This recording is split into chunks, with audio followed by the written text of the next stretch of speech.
as somebody that's on dialysis and in stage 5 kidney failure, then like I get lonely too, just like anybody else would. Just because I'm dealing with this doesn't mean that I don't want companionship just like anybody else does.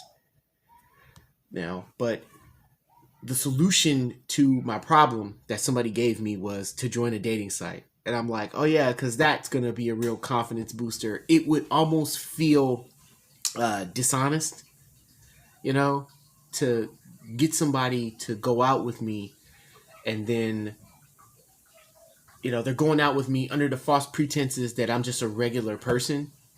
You know what I mean? And I'm not a regular person. Like I'm sick with this chronic illness, and 12 hours of my week is dedicated to going to dialysis, and then afterwards I'm completely wiped out and I got no energy to do anything. Or should I say I have very little energy to do anything exciting. And I feel like it wouldn't be fair for me to ask them to put their life on hold or to slow down for me, depending on the woman. 3 times a week, 3 days a week for 4 hours a day, and then afterwards I feel terrible. And any like healthy, functioning person, which I'm not at this point. They're gonna want to go out. They want to go. They want to go out. They want to go have dates. They want to, they want to go do stuff. They want to go run around and have fun outside. And I have all these physical limitations on me now. And I can't keep up with that. And then to be rejected because of my illness is a different kind of pain. Like, okay, I've been blown off and like shot down by girls before, but that was when I was healthy. You know what I mean? And then on top of that, it's like, well, women didn't like me when I was healthy. So there's like no chance in hell that this is going to happen now with all of these physical limitations that I have, all of these things I can't do. There's certain things that I can't eat. There's, like I can only push my body so far. I can't drink a lot of fluids. So my whole life revolves around this. And the first thing people will tell you is, man, it's going to be hard, but it's not impossible. And I've noticed that every person that has ever said that to me has always been a healthy, functioning person, or they're already in a relationship, so they can't understand. Like, this doesn't apply to them, so they don't know. They try to do this thing where they try to make it seem like we're on equal footing. Like, well, dating is hard for everybody. No, it's not the same.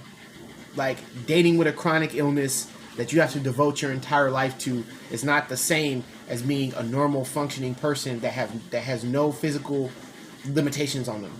It's not the same. But they keep trying to make it seem like we're in the same boat. I just recently had somebody tell me, like, it's hard for everybody with COVID. And I'm like, your biggest problem is that you can't go out and get shit-faced with your friends. Like, that's the most terrible thing that's happened to you during this whole thing. Like, my kidneys don't work. You know what I mean? Like, if I don't come to this building and sit in this chair for 4 hours and subject myself to feeling like garbage afterwards, I'm going to die. Like, literal death. Like, that's the end of my life.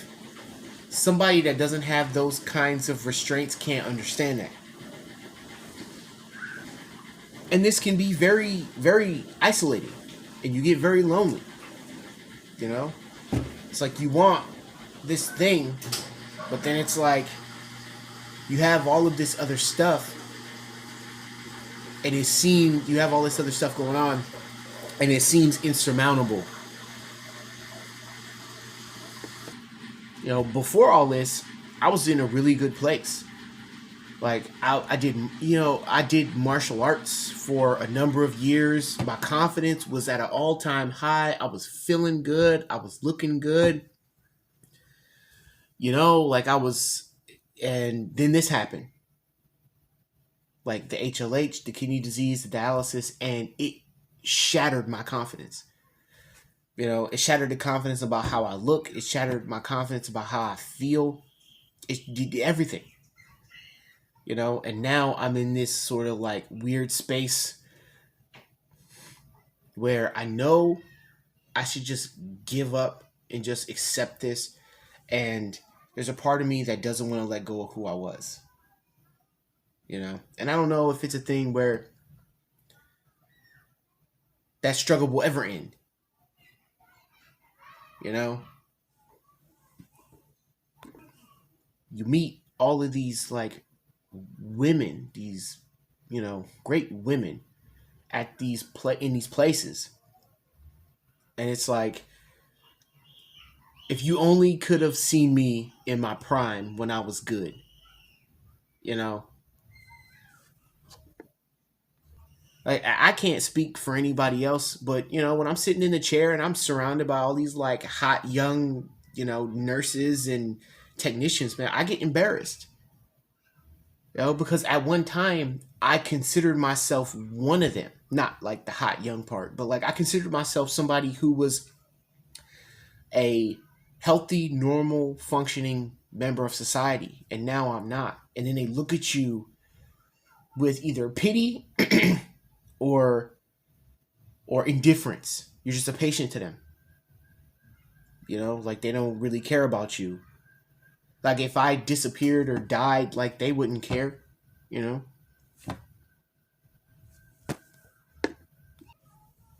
So what do?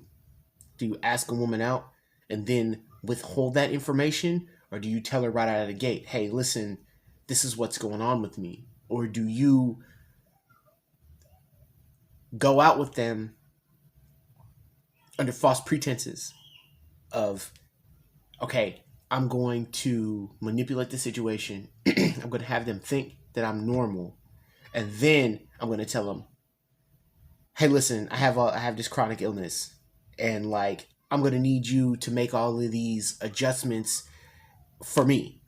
Like I'm gonna need you to slow your life down for me. Like, is that fair? I don't know.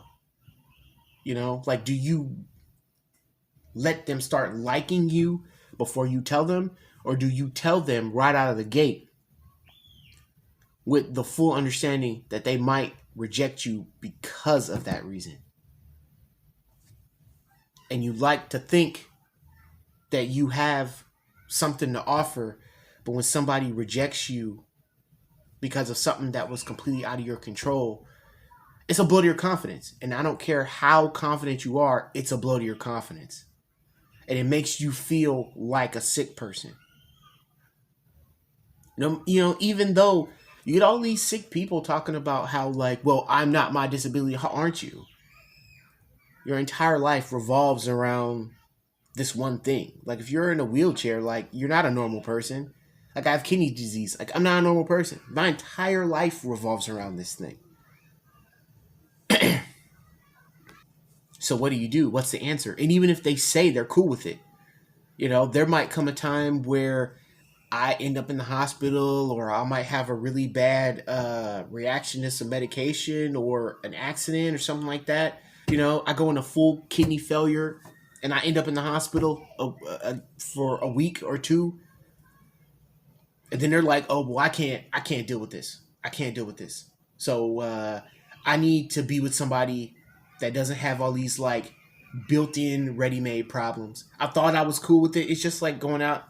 It's just like somebody that gets with someone that's a cop. Like, eventually there's a possibility that like it could get bad, and that they're gonna have to dedicate the majority of their life to their job.